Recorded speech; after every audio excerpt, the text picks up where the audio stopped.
panic. Got a little riddle for you. How do you kill Kirby! I do not know! You can't. They're immortal? Bingo! They're immortal! So, first you gotta turn the little alien invader mortal. After that video of me speedrunning death percents in every Zelda game really popped off on YouTube, I thought why not follow it up by speedrunning death in every Kirby game, because you know, Kirby is cute and adorable and always ends up fighting horrifying eldritch abominations at the end of the game. What could go wrong? So I gathered up as many Kirby games as I could find, and I tried to see just how fast I could do that which Majin Buu wishes he could do, and kill this little pink puffball. Starting with the first game that started it all, Kirby's Dreamland on the original Game Boy. We start up the game and encounter our first Waddle Dee of several in this video, who introduces us to the biggest obstacle in this entire speedrun category. Let me tell you about iframes. Iframes, or invincibility frames, is a little grace period whenever you're playing a video game and you get hit, making you invincible and able to run through enemies without getting hurt a second time. But here in this video, it is the bane of my existence, because unlike in Zelda and Mario where you can get hit by an enemy but you won't kill the enemy, here whenever Kirby runs into another enemy, you both take damage, which means when Kirby runs into a Waddle Dee, the Waddle Dee dies, and if I run into another Waddle Dee too early, then the Waddle Dee will die, and I will take no damage, meaning I'm wasting more time, meaning I gotta reset, and I cannot tell you how many times I reset in some of these games. So, that being said, after the first Waddle Dee, we time out the iframes to hit the next Waddle Dee, and we continue doing so with all the other enemies until a Bronto Bird takes us out at the very end at an optimal time. But we're not done yet, because most Kirby games have an extra mode that you can play through that's usually a little harder, and in some of the later games star other characters. But in this game we can unlock extra mode by pressing a certain button combination, which replaces some of the enemies and makes us take even more damage. And by optimally timing the iframes we can die a little faster. Kirby's Adventure is one of my all-time favorite Kirby games in the series. I grew up with it when I was a little child, and I always had a very special spot for it in my heart. I love that it introduced copy abilities, Meta Knight, I love the soundtrack, and it gave me the best final boss in all of Kirby. Don't at me. I think Nightmare is one of the coolest bosses in all of Kirby history. I mean, look at his design. He's so cool looking. But also, what better final boss for a place called Dreamland than a literal nightmare? So naturally, to ensure that the nightmare never ends, we go into the first level where we hit a Waddle Doo, a Bronto Bird, a Waddle Dee, and another Waddle Doo, but then we double back and we hit that first Waddle Doo again, because in a lot of these old NES games, enemies will just respawn right when you leave the screen. We head forward and we hit that second Waddle Doo one more time to finish it off. And just like Dreamland before it, this game also has an extra mode that you can unlock, which gives us 3 health instead of 6 and lets us die a lot faster. If you thought my love for Kirby's Adventure was strong, dude, when Nightmare in Dreamland came out, I was so in love with that game. I have played that game so many times. It is one of my all-time favorite Kirby games. I consider it a way better experience than playing Kirby's Adventure, because it looks better, it sounds amazing, the Fountain of Dreams theme plays when you fight DDD now, and my boy Nightmare, they made him look so much cooler in this game. I love him even more now. And it's the basis for the anime Kirby Right Back At Ya, where once again Nightmare is the main antagonist. What more could a guy like me ask for? Back to the death run. So just like the old version, we can start the first level and they still kept all the enemies respawning right when you leave them. So we take advantage of that to hit the same enemies in quick succession so we can die a few seconds faster than the original. And again, just like the NES version, there's an extra mode which gives us only 3 health, so we go into the level and we die way faster. I've never played Kirby's Pinball Land, but thematically it makes so much sense considering Kirby's round nature. Thankfully, this is one of the easiest ones to accomplish this goal, where we basically do nothing. Kirby gets launched into the pinball machine and we watch as he bounces around a bit, falls straight through the hole, and we don't press A to get him back out, so he dies. Kirby's Block Ball. Yeah, I bet you don't remember this game. Just a breakout clone with Kirby themes. Which again, kinda fitting. Where I found the fastest way to dispose of Kirby is to go to the corner, launch him up, get out of the way, and kapoof! Kirby's Avalanche! Kirby's just copying all the other games at this point. But this one has Kirby talking and a lot of goofy dialogue, so I'll give it a pass. Kaboo. Kirby doesn't necessarily die in this game, but I decided to speedrun losing in this game anyways. And with my mediocre Puyo Puyo skills, that wasn't very hard to achieve. Also, when you lose, Kirby's a pirate. Do you like golf? Well, too bad, Kirby's Dream Course time, where Kirby is now a golf ball that you smack into enemies. But here we play golf like I would be playing golf, where we smack it so hard in the very wrong direction and it goes flying into out of bounds. Kirby's Dreamland 2, finally back to a normal platformer. And better yet, it's the one that introduced Rick and Koo and the super goat of all goats, Kine, who will sadly be ignored for this run. I'm so sorry, Kine, but I need to die by going into this level where for some reason I can't run in this game. So instead I use the super double back technique where I run into the same Waddle Dees over and over again until my life goes kaput. Kirby Superstar is a massive fan favorite that everybody really loves and has a lot of incredible stuff, but for some reason to me it's more of an okay kind of Kirby game. Like, I like a lot of the stuff here, but I guess since I didn't grow up playing it, it didn't have as big of an impact on me. That and having 6 little adventures instead of 1 big adventure wasn't as appealing to me. But regardless of my opinions on this game being right or wrong, probably wrong, in order to kill Kirby quickly in this game, we mash the A button to start Spring Breeze as fast as possible, skip the tutorial, and here we change up our strategy. Instead of hitting the enemies, if we go to the right a little ways, we'll run into a bottomless pit that insta-kills us. We avoid all the enemies and perfectly time a jump here to both jump to the top step and headbutt the Twizzy, then fall to our death. Now let's compare it to its cooler, prettier, more jam-packed remake that it got on the DS, which is the one I'm much more familiar with. After wasting 30 minutes listening to that sweet, sweet rendition of the All-Star Rest Place theme from Melee, aka the rest area from the Great Cave Offensive, we mash the A button to start Spring Breeze, we run through the level, and we headbutt this Twizzy because we hate Twizzies here, and we fall into the bottomless pit. Quick detour back to the Game Boy for Kirby Star Stacker, Game Boy version, where once again Kirby doesn't really die, but we're still gonna lose as fast as possible. To do that, we enter hard mode where we get a couple of trash blocks to start with, and we start stacking the stars, and oh hey look, it's Kine, my beloved Kine! Until we reach the top and we lose. If the Game Boy aesthetic isn't quite your speed, then why not try the Super Nintendo version of Star Stacker? Which, despite being in Japanese, I still understand this is hard mode. We start stacking our stars and our animal friends until we can reach the top and we lose. Simple as that, not challenging at all. Kirby's Dreamland 3 is so pretty. I love the aesthetic of this. This and Yoshi's Island were some of the best looking games on the Super Nintendo. This game also introduced us to more friends that we're going to ignore as we continue to run through the levels and try and die as fast as possible. To optimize this run, I summon Gooey so that I can lose a piece of my health, but then I inhale him so that he doesn't kill the enemies before I can. By going fast enough, I can hit this Waddle Dee, jump in front of Sir Kibble after he threw a cutter and get hit by his cutter. Amazingly, this game is one game where the iframes don't kill the enemies, so Sir Kibble can still hurt me. I keep going and I jump at the perfect spot to both clear the wall and still hit the Waddle Dee and die.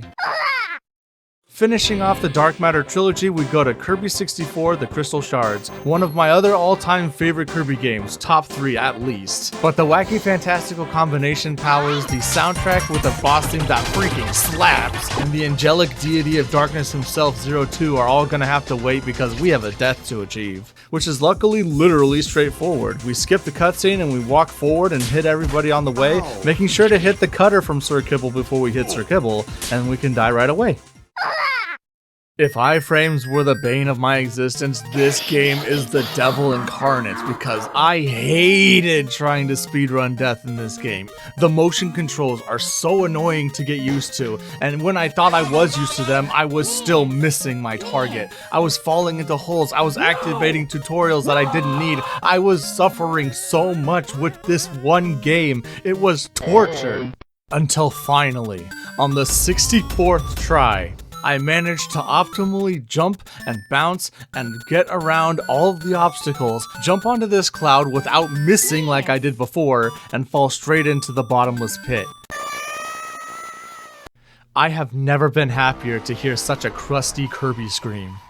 From one of the hardest games to control to literally the easiest game to control, it's time for Kirby City Trial, baby! One of the most fun multiplayer games I have ever played, and with so much replayability that it's criminal it's never come back yet. No freaking way!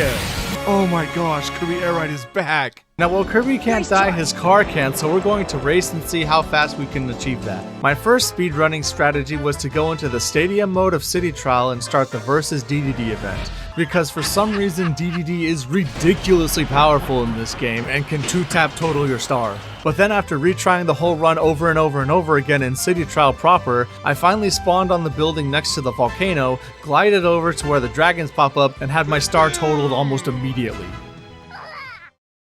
Now with the game Kirby City Trial under our belt, we can move to the Game Boy Advance with Kirby and the Amazing Mirror. What? I forgot something? Oh yeah, Air Ride, the side mode no one talks about. Normally in Air Ride mode you can't retire or have your car explode, but if you go into the settings you can turn the HP stat on, which does allow you to retire like you're playing F-Zero. With the fastest way to do so being go into Celestial Valley and race until you fall into the bottomless pit the bridge goes over. Side note, I was curious to see which of all the stars in the game was the fastest, so using my super secret copy that I got from my uncle's garage sale, I was able to find that the Dragoon is the fastest, followed by the Flight Star and then the Swerve Star. While the slowest car wasn't the Bulk Star, but in fact was the Compact Star that you start City Trial with. Now to properly move on to Kirby and the Amazing Mirror, which is an amazing game with an amazing premise of having multiplayer Kirbys on an open world adventure, and now that it's on Switch we don't have to worry about finding someone who actually owns connector cables. But here we encounter the same predicament we had with Gooey in Dreamland 3, which is the computer-controlled multiplayer Kirbys will kill your enemies before you can run into them. And since I'm too lazy and antisocial to actually get more players to control them for me, I just have to suffer. Dark Meta Knight flies away and we encounter the first Waddle Dee that doesn't die upon impact, and we make sure to move backwards far enough so that fat freak Kiwi doesn't eat him for us, and then bump into Droppy a couple times until we both go pop. Time to get artsy fartsy with Kirby Canvas Curse, a game all about using the touchscreen gimmick and having the weirdest advertising you'll ever see, while also having a nice art style because, you know, it's a painting. With Kirby now limbless, we have to use the power of the touchscreen to manipulate Kirby and make him move around the screen. And after several attempts of me failing to time the iframes right or accidentally dash attacking into the Waddle Dees, I finally managed to get an optimal time dying to this Bronto Burt. Ah yes, Kirby Squeak Squad, the game that became a laughingstock because the entire plot revolves around Kirby's cake being stolen. But to me this game is just a fun time that I will always love. We don't talk about the final boss, it never happened. Anyway, skipping the intro and getting a running start, we jump at the right time to get over the block and hit this Waddle Dee on the way out, then bump into this Waddle Dee who not only survives, but doesn't die to our iframes, meaning we can stand there until we're vulnerable again, then run into our local electrician in the field, who gives us electroshock therapy to end the suffering of losing our precious cake. Next up on our list is Kirby's Epic Yarn! But you can't die in this game, so moving on. The last DS game on our list, and one of the most gimmicky of them all, Kirby Mass Attack, where the Eldritch Abomination of the week splits Kirby into 10 pieces. And DeRoach is back! Let's go, DeRoach! What a cool red mage looking dude. Moving on, we quickly tap our way through the dialogue so we can start the first level. This poor Kirby knows not the evils he will soon suffer. In this game, you collect more Kirbys by collecting more food, so we need to avoid all of it. You're going on a diet Kirby. Instead, using a combination of tapping, dragging, and flicking, we get Kirby to chase down this Seedle from Mario and Luigi Brothers ship, who we can't bump into otherwise we'll kill it, so instead we let him throw coconuts at us until we finally pass to the heavens above. After all the weird games on DS, Return to Dreamland was such a great return to form for the Kirby series. But in all seriousness, this game is really good and really fun, especially with other people, and gave us the musical masterpieces of Crowned and the Far Too Slept On Under My Control, which I always associate with Kid Boo for some strange reason. We skip the intro cutscene and patiently wait to get into Cookie Country to start the first stage, and start running into Waddle Dees, perfectly timing out the iframes and narrowly avoiding this donut that could heal us.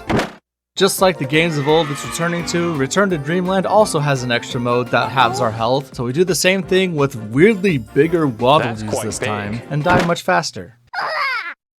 Kirby's Return to Dreamland just got a re-release onto Switch as well, complete with stunning new visuals, black outlines on everyone that I kinda don't like, some new abilities, and King DDD is now Club Penguin. Oh look, Majora's Mask. But our task is the same old story as before. Skip, go to Cookie Country, excuse me Magalore, but I'm trying to go quickly here. First stage, run into Waddle Dee, time out the iframes, repeat.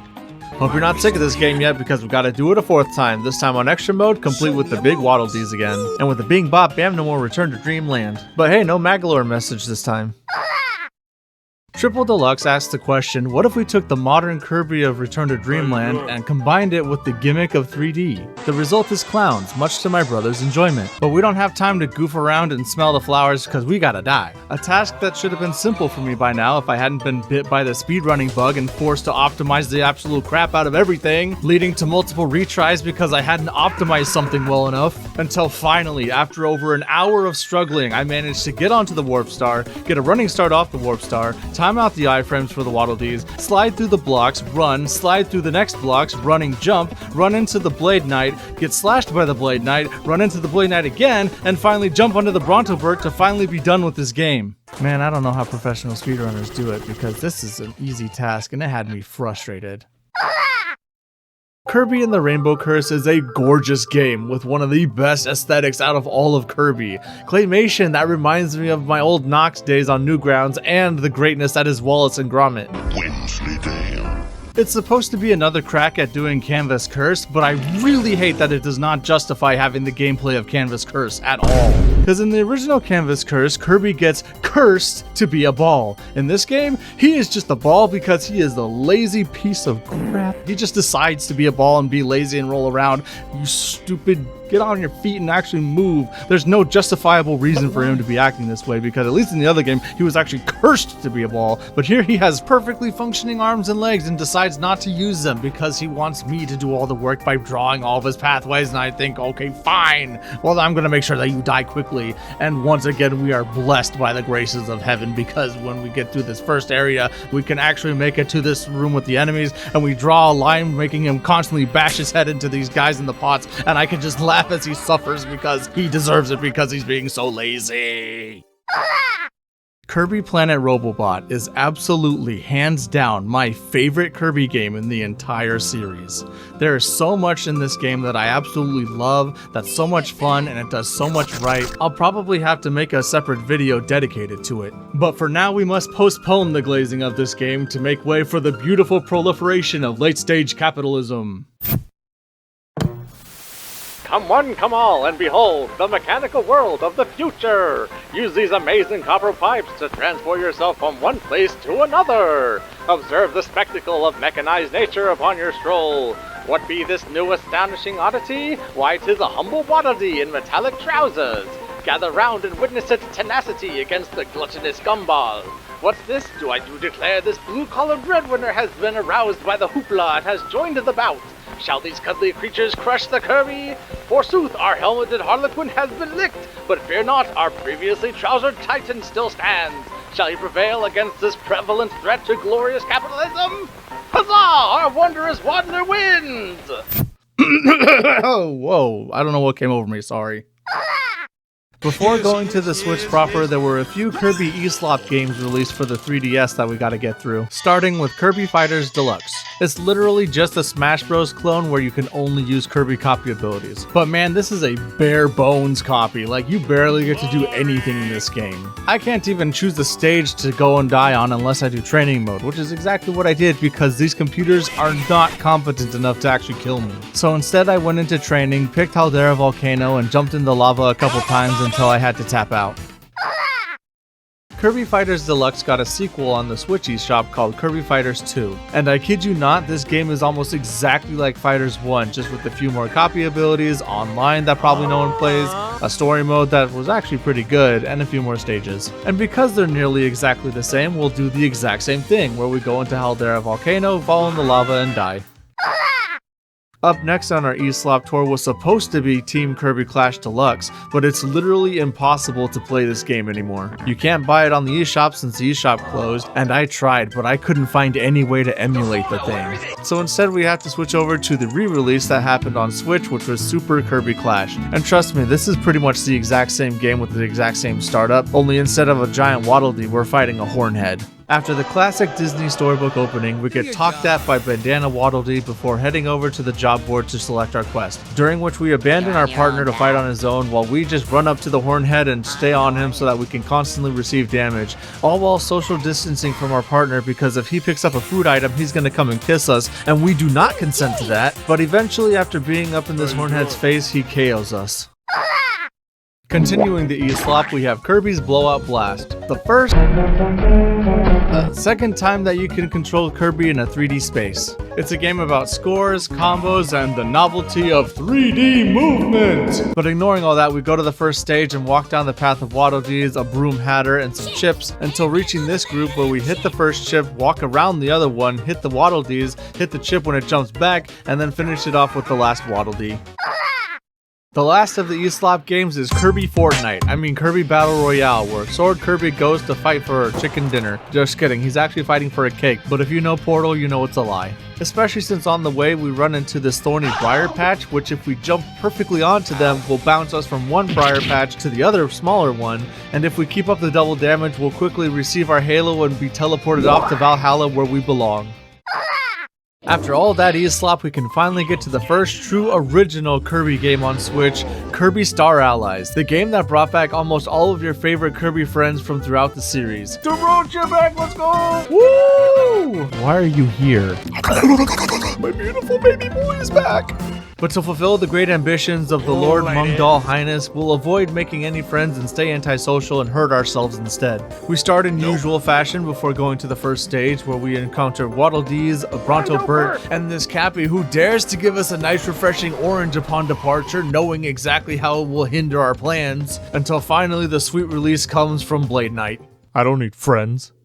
I don't. Kirby's Dream Buffet gave me type 2 diabetes. This is another game where Kirby doesn't really die, but I still wanted to time how fast it takes to fall completely into the bottomless pit. So I rolled over to the free roaming area, jumped off the edge, and just kind of sat there until it finally ran out of air. And now we reach the final game on our list, Kirby and the Forgotten Land, the first actual full-length 3D Kirby game. And honestly, this game is fantastic in terms of gameplay, in terms of level design, in terms of the fun factor, and in terms of gimmick as well. Making sure to hit wild mode before starting because I'm not a baby, I don't want this to take forever. Kirby wakes up on the beach, runs through the forest, and we meet in a woofie before running into the overgrown cityscape where instead of using a Waddle Dee, we actually rely on a respawning Blade Knight to finish us off, with a little assistance from Cappy. And thus, I have successfully killed Kirby in every Kirby game. And just like before, here's a list of all the games from which took the longest to which went the fastest. Honestly, this was such a blast to make. I had so much fun playing through all these Kirby games again, even the ones that I didn't really like. I hope that you enjoyed my editing. I hope that you'll like, comment, and subscribe and help my channel grow and help this video blow up like the Zelda one did. Oh, and by the way, I have another video planned in the future. Let's just say when Metroid Prime 4 drops, you can expect something interesting. And with that, I'm out. Have a wonderful day.